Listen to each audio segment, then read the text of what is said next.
Well, basically, man, I have a pretty full day. I mean, I'm running from the from the beginning of my day to the end of the day. I'm actually in seminary, 2 seminary classes, and those occur on Tuesday and Wednesday. And I'm also a full-time student at St. Clair College. So pretty much, I get up, I go to school, I come back, for count, then I go back to school. The main thing is I just want to stay busy, you know what I mean, and I just want to, gain life skills that I can use. And I can honestly say, being in here and being busy, I've acquired a lot of life skills that I can go out and use, and it's going to help me. So I'm mainly focused on, getting out, going back to my family, and being a better man than I was when I came in here. I think if you come in here, you get busy, and get in programs and enroll in school, I think you can definitely change, the trajectory of your life, because a lot of people, they come in here and they sit around, they sleep all day, they sit and make food and just sit around and watch TV all day. And I don't have statistics, but I would believe those people would be the ones who are more likely to, reoffend. You know what I mean? If I were a betting man, I'd be willing to bet the people who got college and got different programs, they probably have a lower recidivism rate than someone who just came in here, didn't do anything. And it also is kind of surprising, like when I'm over there, I'm getting this education. It's actually a good education. I have children, and with children, they look at me and they say, hey, my dad is, he's away right now. He made a bad decision, but he's working hard to try to correct that and trying to make a life and a lifestyle for us once he gets out of here. And then and as far as my wife is concerned, I mean, just it's so many different aspects of that. Like, for example, she's been with me this whole time, which I'm grateful to God that she's been here, with me. And I believe a lot of that has to do with, not that I'm so great and I'm just so wonderful, but she sees that I'm working to try to better myself and try to become a better person. And I think it also inspires her, because I know it gets hard for her out there.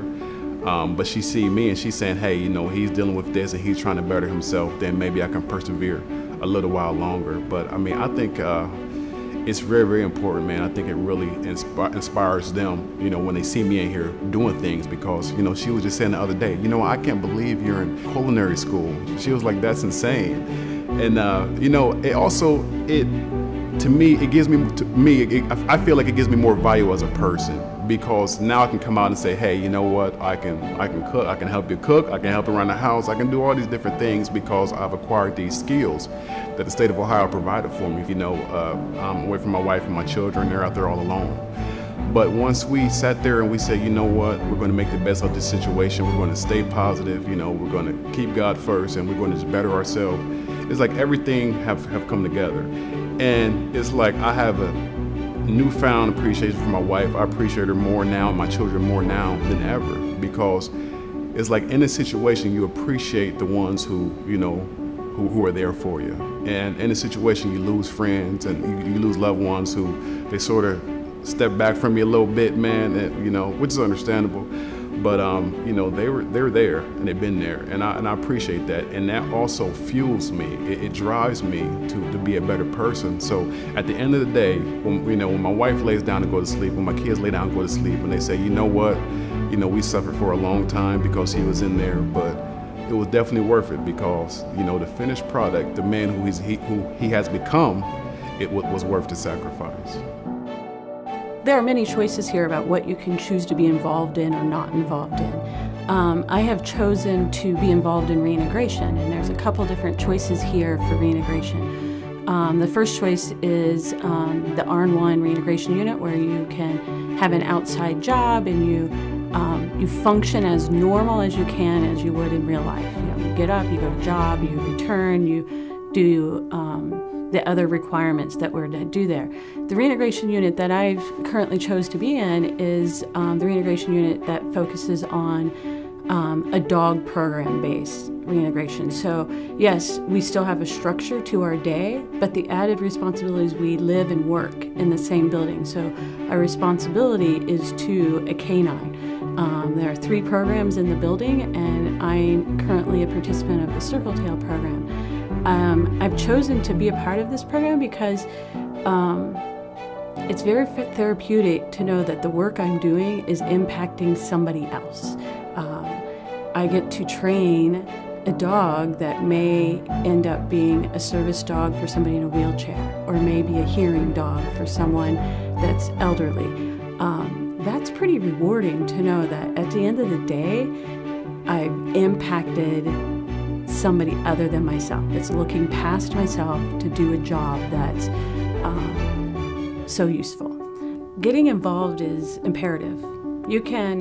I've gotten to talk to women that first come to prison. They're just experiencing what it's like to be here. And you have three choices.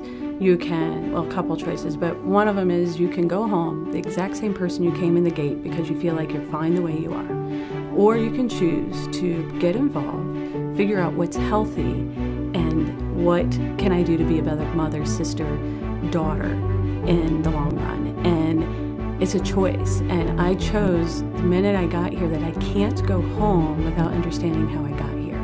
I have to understand those steps, that process. Where did my integrity erode to such a place that I landed here? Because I wasn't brought up in an environment that this is okay. And so that took a long time. That took staff involvement. That took taking programming and saying, okay, yes, I agree with that, but I don't know about that. That applies to me, that doesn't. But if you don't get involved, then you don't research, you don't figure that out. And sometimes it's easier not to get involved. Who wants to face those demons? Who really wants to sit with themselves and figure it out? And if you don't have the time to do it, or if you don't take the time to do it, it's easy.